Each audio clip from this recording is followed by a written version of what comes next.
6 ሰዓት ላይ ተነስቼ ራሴን ላጠፋ ስል የ6 ዓመት ልጄ ከአልጋው ላይ ተነስታ በጌታ ፍቅር አታሳልፉ 30 ሰከንድ ወይም 1 ደቂቃ ብቻ ለምናችኋለሁ። በጣም የሚገርም ታሪክ ስላለ የቤተሰብ ታሪክ እንድትሰሙት ጋብዛችኋለሁ። ከምሽቱ 6 ሰዓት ላይ ተነስቼ ራሴን ላጠፋ ስል የ6 ዓመት ልጄ ከአልጋው ላይ ተነስታ አባቴ ይሄ ለእግዚአብሔር ቀላል ነው ራስን እንዳታጠፋ አካውንቴ ላይ 100 ብር ነው ያለው። አባቴና ልጄ ተከታትሎ ሞቱብኝ። በእነሱ ምክንያት ብር ከእጄ አጣው። እኔም በማላውቀው ነገር እስር ቤት ገባው። እስር ቤት ገብቼ ተመልሼ ስመጣ ቤት ማስተዳደር አቅቶኛል።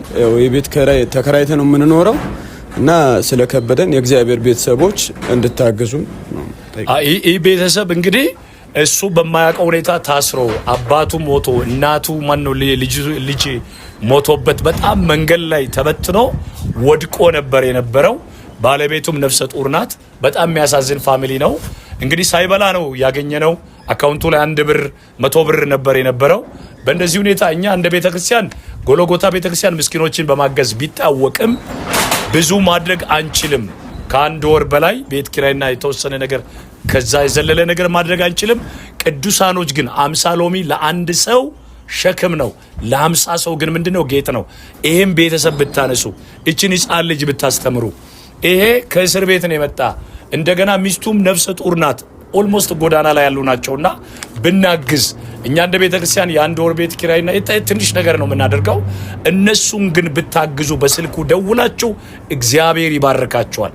እግዚአብሔር ልጆቻችሁን መልካም ቦታ ላይ ያደርሳል እላለሁ። ይሄን ምርቃት ተቀበሉ። ስልክን መንገር ትችላለህ? 0947 88 65 49 ድገም እንደገና 0947 88 65 49 ስለዚህ እምላችሁ ነገር ምንድነው በጌታ ፍቅር እንደዚህ በየጎዳና ያሉትን ብንረዳ ብናግዝ በጎን ብንቆም ለሌሉት መከታ ብንሆን እግዚአብሔር ይባርከናል። ስለዚህ እላችኋለሁ በዚህ ስልክ ደውሉ። ነፍሰ ጡር ናት፣ በወዲያ በኩል ያለችው ባለቤቱ ናት፣ እቺ ልጁ ናት። ማታ 6 ሰዓት ተነስታ ራሱን ሊያጠፋ የነበረው ሰው አባዬ ራሱን አታጥፋ ብላ ተናግራ ህይወቱ እንዲቀጥል ያደረገችው ልጁ ናትና እሱም ወጣት ነው። ለመስራት በጣም ትልቅ ኢነርጂ ያለው ልጅ ነው። ግን መነሻ የሆነ ነገር አሁን ያስፈልጋቸዋል። እንደ ቤተሰብ እዳም አለባቸው። ቤት ኪራይም ብዙ የተወዘፈ አለ።